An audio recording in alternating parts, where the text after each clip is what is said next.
नमस्कार मित्रांनो, लग्नाची वेळी या येणाऱ्या काही भागामध्ये असे होणार की रेश्माची जी अवस्था झालेली असते त्यामुळे सिंधू आणि राघवला खूप मोठा धक्का बसलेला असतो। तेव्हा सिंधू ही रेश्माला घेऊन आपल्या घरी येते आणि राघव सिंधूची पूर्णपणे रेश्माला मदत करण्यासाठी साथ देत असतो। तेव्हा मात्र सिंधूला आपल्या जो लहानपणी मुलगा अपघातामध्ये गेलेला असतो अंकुर, त्या विनायकबद्दल ही काहीतरी माहिती मिळालेली असते। तेव्हा अनाथाश्रमामध्ये जाऊन सिंधूने त्याबद्दल खूप चौकशी करण्याचा प्रयत्न केलेला असतो। मात्र राघवने सिंधूपासून सर्व काही सत्य लपून ठेवलेले असते, कारण राघवला वाटत असते जर मधू समोर आले की लहानपणचा तो अंकुर जिवंत आहे, म्हणजे तो दुसरा तिसरा कोणी नसून विनायकच आहे, तर मधू मुद्दाम सिंधूपासून विनायकला हिसकावून घेण्याचा प्रयत्न करेल आणि पुन्हा ती काहीतरी असे कारस्थान करीन आणि परत ते वाद होतच राहतील म्हणून। आणि मधूला जे काही तिची ही गर्भाशय काढलेला असतो, मग तिला आयुष्यात कधीही मूलबाळ होणार नसते, म्हणून मधूसाठी राघवने हा निर्णय दूर ठेवलेला असतो, म्हणजे सिंधूला याबद्दल काही माहिती सांगितली नसते। पण योगायोगाने आपल्या सिंधूला सर्व काही समजलेले असते, म्हणून ती पूर्ण आश्रमामध्ये जाऊन सर्व डिटेल्स माहिती मिळवण्याचा प्रयत्न करत असते। मात्र राघवने आश्रमातील सर्व कर्मचारी आणि जे मेन हे कर्मचारी असतात सर्व स्टाफला सांगून ठेवलेले असते की सिंधूला विनायकबद्दल कोणतीही माहिती देऊ नका। तेव्हा सिंधू हे सत्य शोधण्याचा नक्की प्रयत्न करीन हे राघवला माहिती असते, म्हणून राघव हा सर्व डिटेल्स तिथे सर्वांना सांगून ठेवतो। तेव्हा मात्र इकडे रेश्मा ही खूप अशी रडत असते आणि विनायक सावी यांचा व्हिडिओ कॉल चालू असतो आणि त्याच वेळेस त्या व्हिडिओ कॉलवर रेश्मा तिथे रडत असते। तेव्हा मात्र ऋतुराज हा रेश्माला बघतो की रेश्मा ही सिंधूच्या घरी आहे, तर लगेच काकूला हे सर्व सांगतो आणि काकू म्हणते की ऋतुजा, आता ऋषभ आणि रेश्मा यांचा डिवोर्स व्हायलाच हवा, कारण रेश्मा चांगली नाही, तिने ऋषभवर तिचे प्रेमसुद्धा नाही आणि ती त्या मुलाबरोबर निघून गेली, त्यामुळे आपला आणि तिचा संबंध संपला, त्यामुळे आता त्यांचा डिवोर्स मात्र झालाच पाहिजे। तर इकडे राघव हा ऋषभला घेऊन सिंधूच्या घरी आलेला असतो आणि रेश्मा आणि त्याच्यामध्ये जे काही हे वाद झालेले असतात ते मिटवण्याचा प्रयत्न करत असतात। ऋषभ मात्र रेश्मावर खूप भडकलेला असतो आणि सिंधू तो रेश्माला म्हणत असतो की तुझ्या पोटामध्ये जे मूल होते ते कुणाचे होते हे मला माहिती नाही आणि तू ज्या मुलासाठी हे घर सोडले त्यामुळे तू प्लीज, मी तुला कधीही आपले मानू शकणार नाही। सिंधू म्हणत असते की जी चूक आम्ही 10 वर्षापूर्वी केली, ऋषभ दादा तुम्ही ती चूक करू नका, कारण त्यावेळी साथ देणारं माझं कोणीच नसते।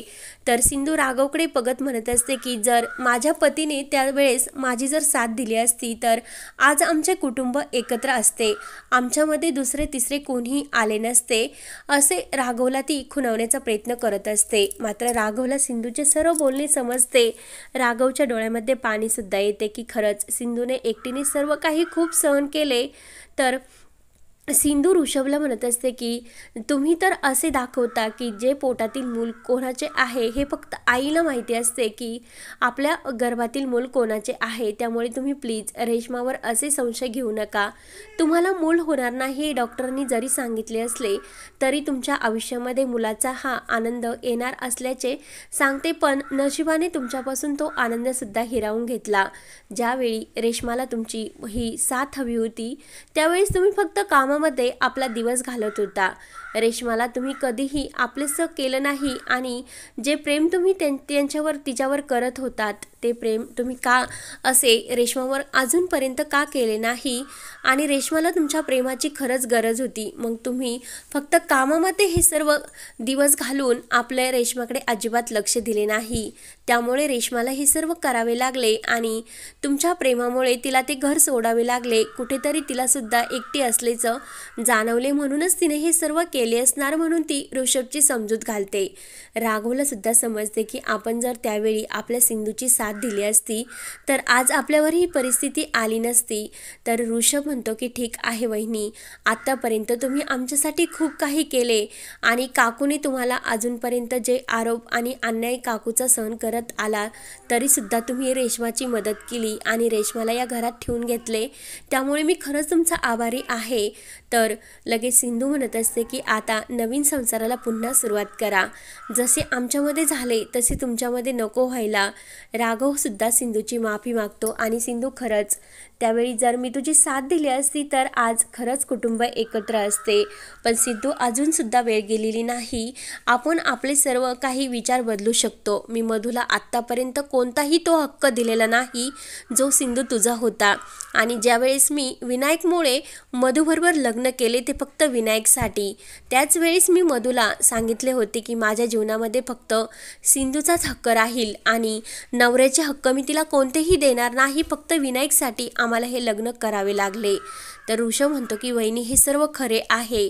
राघव दादा तुम्ही गेल्यानंतर त्याची अवस्था खूप अशी बिकट झाली होती आणि जिवंत असताना सुद्धा तो मेलेल्या माणसाच्या या जीवन जगण्याप्रमाणे जगत होता. त्यामुळे तुम्ही सुद्धा प्लीज राघवला समजून घ्या. सिंधू म्हणते मी तर राघवला माफ केले आहे, पण मधूचं काय? मधू तर राघव आणि विनायकवर अजूनसुद्धा तितकंच प्रेम करते आणि त्यांच्यावर तर आता ही वेळ आलेली आहे, कारण त्यांच्यावर कोणतेही सुख आणि काहीच हक्क त्यांना नाही. तेव्हा राघव म्हणत असतो की सिंधू प्लीज, मला तुझ्या प्रेमाची खूप जाणीव आहे, एकदा तरी विचार कर.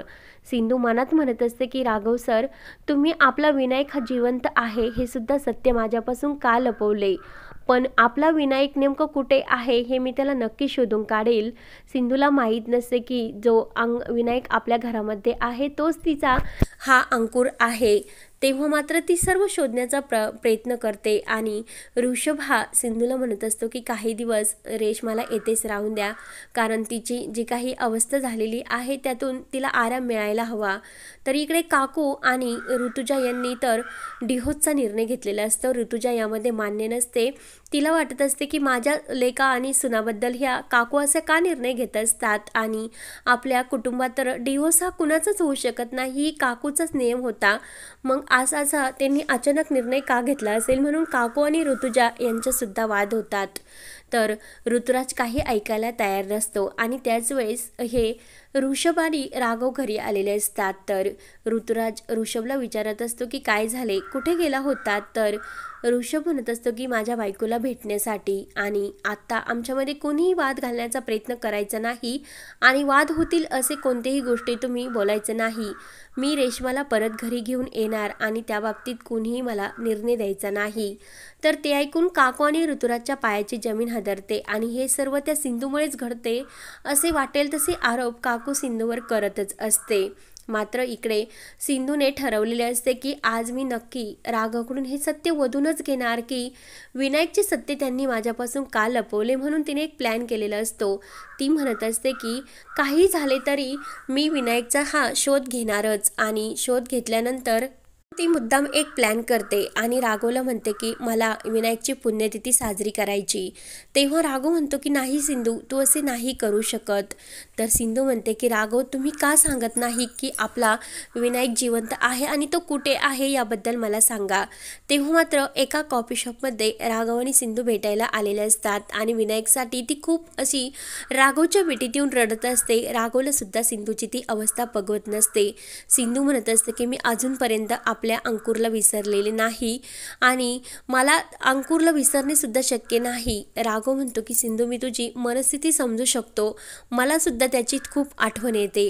तेव्हा आता सिंधू राघवकडून ते सत्य वधून घेण्यासाठी नवीन असा काय प्लॅन करणार. आणि मंगेशने जी माहिती दिलेली आहे की राघव एकदा अनाथाश्रमामध्ये आलेला होता आणि ते स्वेटर बघून तो खूप रडत होता. हे सर्व मंगेशने त्या अनाथाश्रमातील एका कामगाराकडून सर्व काही बोलून घेतलेले असते आणि सिंधू समोर ते सत्य शेवटी आलेलेच असते की ते स्वेटर हे मोबाईलमध्ये तिने बघितलेले असते आणि ते माझ्या विनूचे स्वेटर आहे असे तिला समजलेले असते.